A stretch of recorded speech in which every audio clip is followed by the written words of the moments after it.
Welcome to Let's Talk Data, a podcast for IT professionals by IT professionals. In this episode, we're going to be looking at Google's recent decision to stop internet access for its staff and asking the question, is this a good thing? Let's Talk Data is brought to you by Proact and NetApp, and your hosts today are myself, Tony Gent, Lisa Marie Innen, and Christian Lehrer.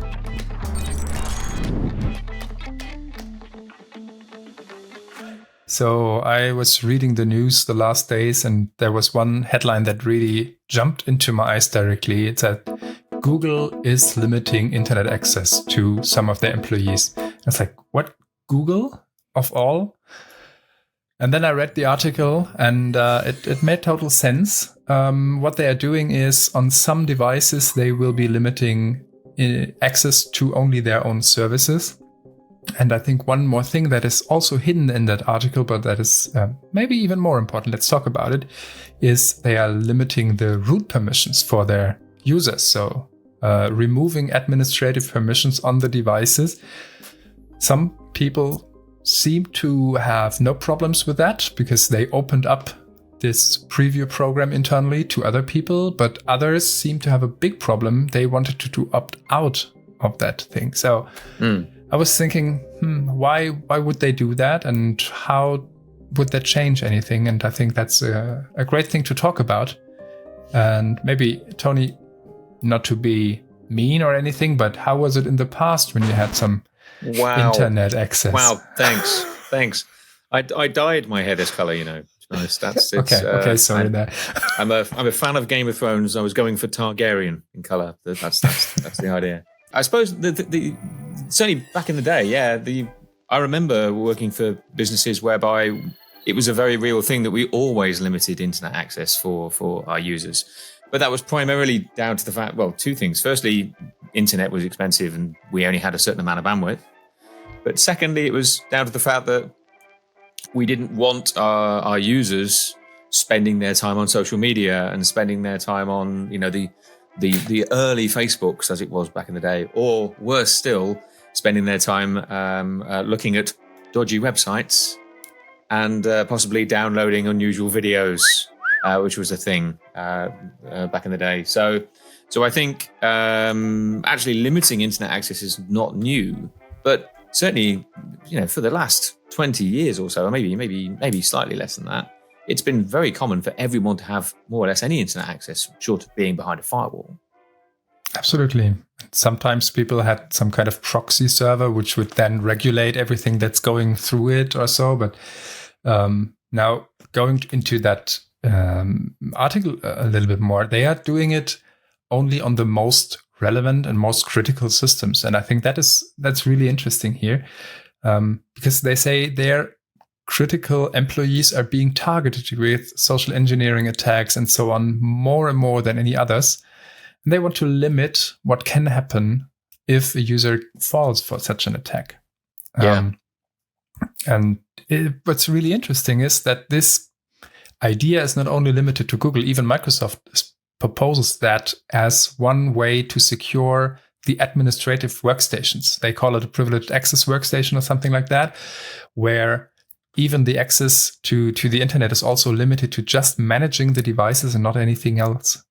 So wow, Google is not alone in that, and that's really interesting. But that's not usable for everyone. Or Lisa, would you say want to get a permission every time you want to see, I don't know, do some research for a new business project or something? Go to IT and say, hey, come on, I need that website. I was in that position when I studied. Basically, and worked for a company, and every website I needed to use, and I was writing a bachelor's. I was doing my bachelor's degree, and then you're trying to get website access for everything and show that it's legitimate, and it's really a big piece of work, basically. And I can totally understand that they are people and that there are positions where you need to limit that, or it can make sense to limit it. But it's always that balance between usability and security. And I mean, that's not only in this area, it's basically in every area right now, where you have to find the middle ground and see what works best for you. And I'm very lucky that I have full internet access now.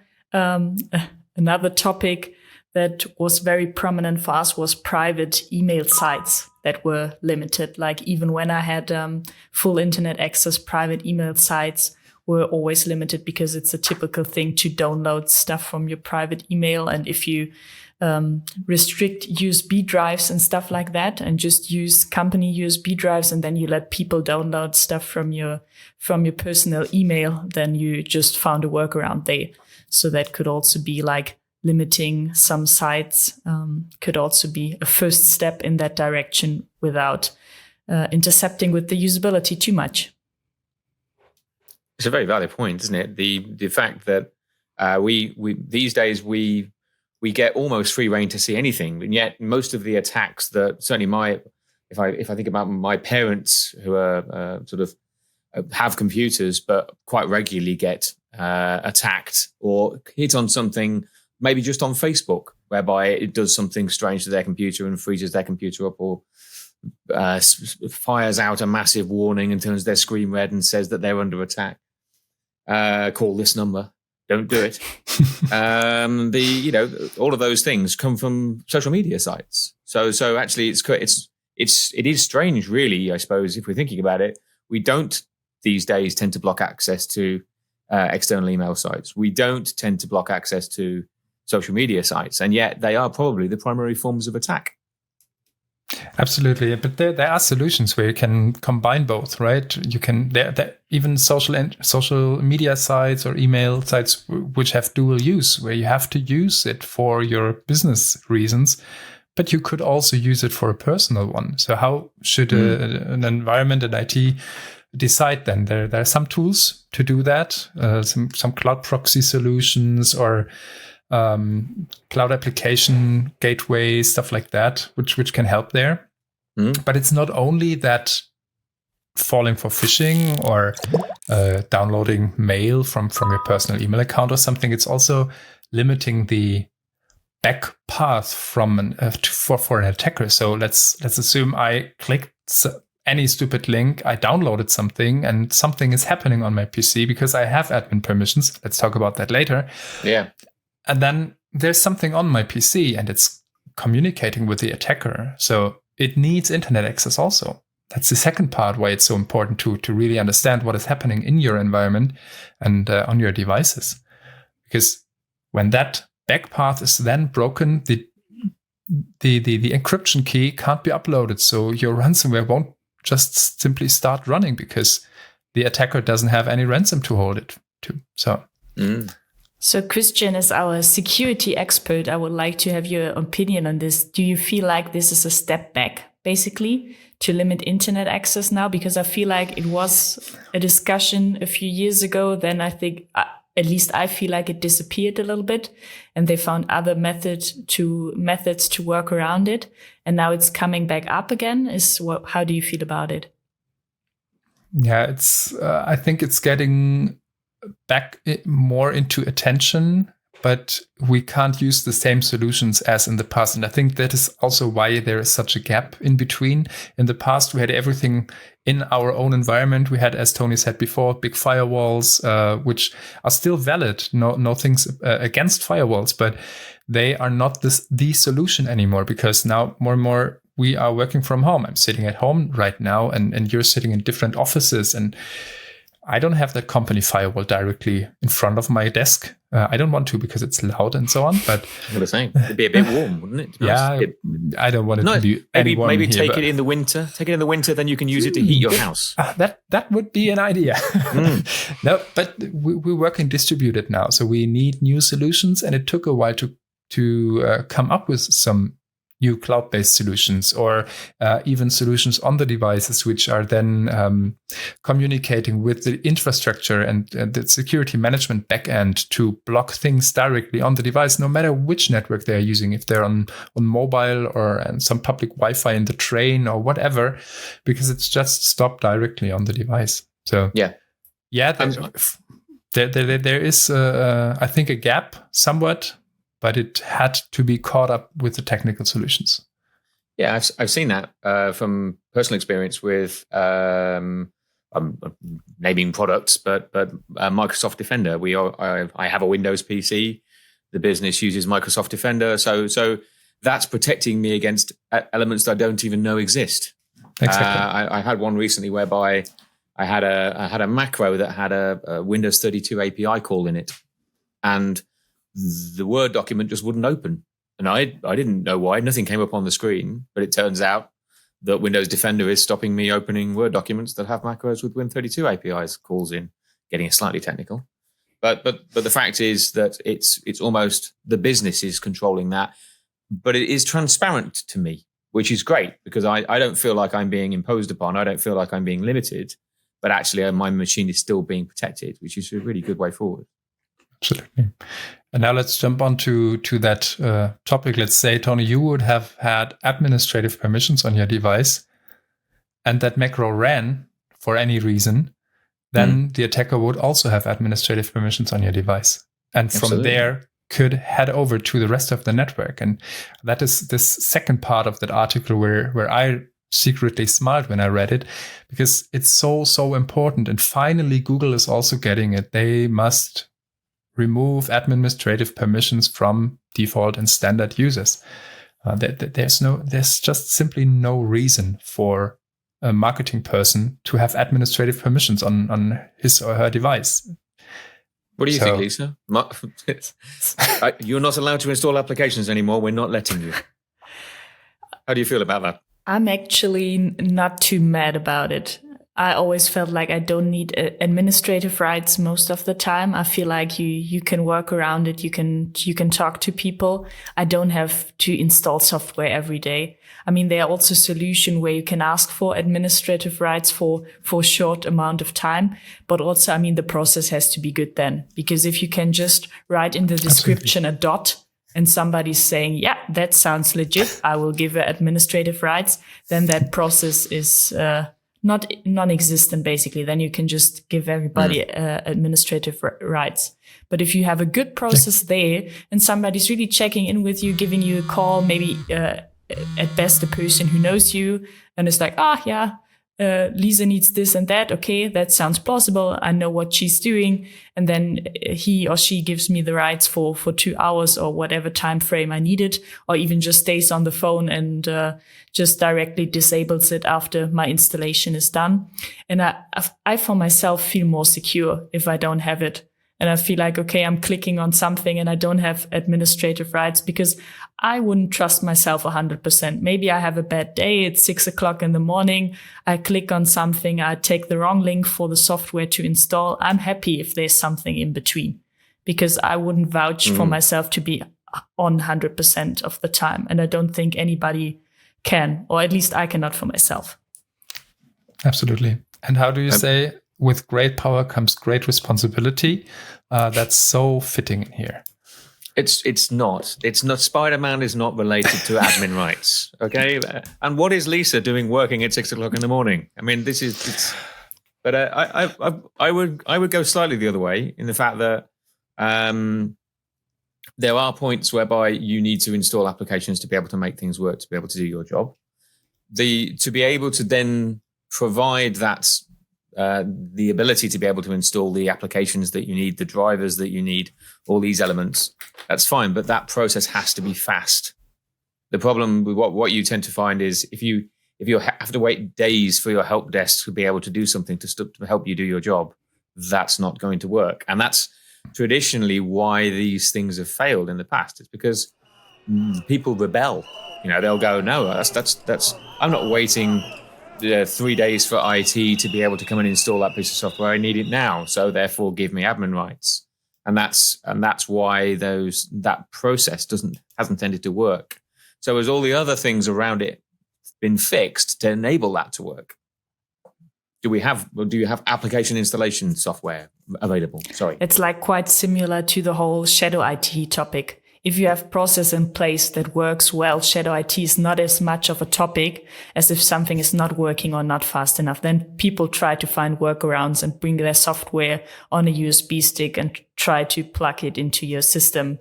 And then hopefully there's nothing bad on there. But yeah, you're definitely right, Tony. The process has to be working well and has to work quick. I think then everybody's is fine with it. That was also the standpoint I was coming from. I don't need the rights, but I also want to be workable, basically. I want to be able to do my job. Yeah. And that's what IT does in the main sense, to enable people to do their job properly. And if we have something in the way, then it's also not good for the feeling towards IT. I mean, I also do a little bit of the change management kind of stuff as well. And that's also a thing. The better the processes, the better the feeling towards the new tool, the new software, the new change you make is essentially. So how does it work with regard to, and this one's for you, Christian, really, how does it work with regard to rights? So if somebody has rights to my machine, say, so therefore they've got admin rights to that machine, but I'm not a domain admin. I have no additional rights to anything else. I can't log into firewalls. I can't sort of make any other fundamental changes to the way the business network works. So how does having admin rights to my machine allow an attacker to take advantage? Interesting question, because it's although that seems counterintuitive at the first time, it's really the most common way for domain breaches to start. Because let's assume that you are breached now, your device, you have administrative permissions, and when in the past, some of your help desk colleagues logged into your device, also with administrative permissions. The attacker can now see that login, have the password hash maybe, if software is not configured correctly. And the help desk person, he or she has logged into other devices also. And maybe also to a device where somebody else with even higher privileges has logged in. So then they can move from your device to the next device. And on that next device, maybe some server admin was in there. Or if not configured correctly, even the domain administrative account was logging into, let's say, a terminal server, for example, where also help desk has access to. And so with step by step, they can get more and more access. That's called lateral movement. And by time, they eventually will reach an account that has domain admin privileges. And then they are in. They are the boss of your company suddenly. And there are occurrences where it took 5 hours from first compromise to domain admin. 5 hours. That's not a lot of time. No, that's not a lot of time. So, and this is why really removing those administrative permissions on your devices is in default pretty cheap, but a very, very good security measurement. And again, it might be not fitting for 100% of your employees. If you have hardware developers, software developers who really often need to change things, okay, then maybe give them administrative permissions with a second account or something like that. But as I said before, controlling, marketing, whatever, sales, never. They don't need administrative permissions if the process for getting things done is still working. I'm absolutely with you there. That has to be ensured because, people want to work. People try to find ways to work. And if IT doesn't support them, they find different ways. Yeah. And I mean, also like putting processes in place. Do you need these rights for a longer time or for all the time? Or is it just temporary? I mean, sometimes you see a student that goes from department to department. And at the end of his 3 years, he has all the rights in the company, basically more than the CEO, because just every department was like, he need to check our ERP system. So you get these rights, and then they just collect it over time. So also checking in there, are these really the rights they need? And they also need a person that can evaluate that, because as an IT admin, sometimes you just don't know, do they really need it or don't they? And how's the process then going to work?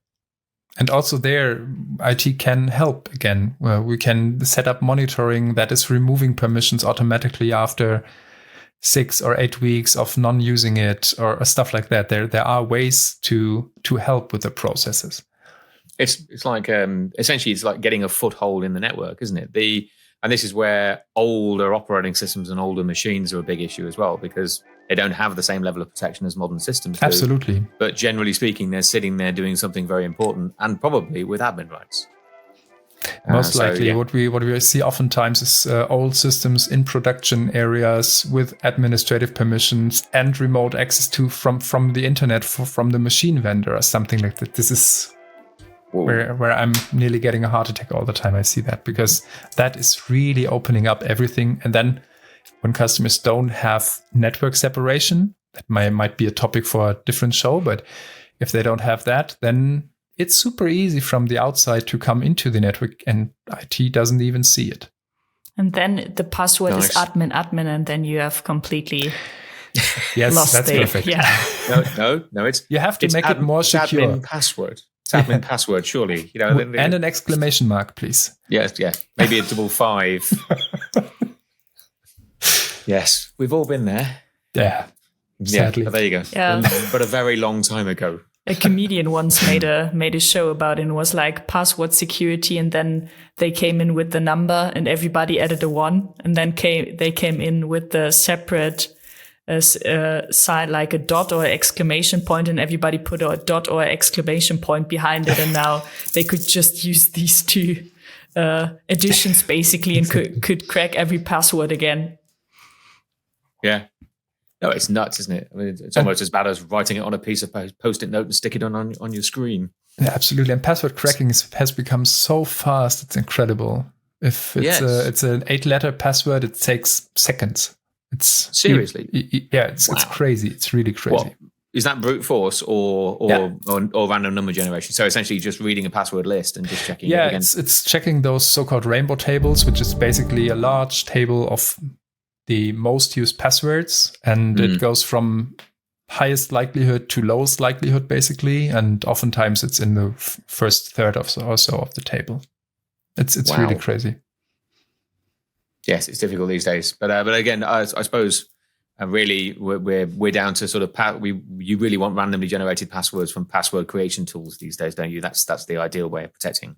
Yeah, there are even better ways, like passwordless or so. But they are a little bit more complicated to set up. But in the end, they will be helping to solve that password problem. Interesting. Yeah. Maybe a topic for another day, passwordless. I'd be interested in that.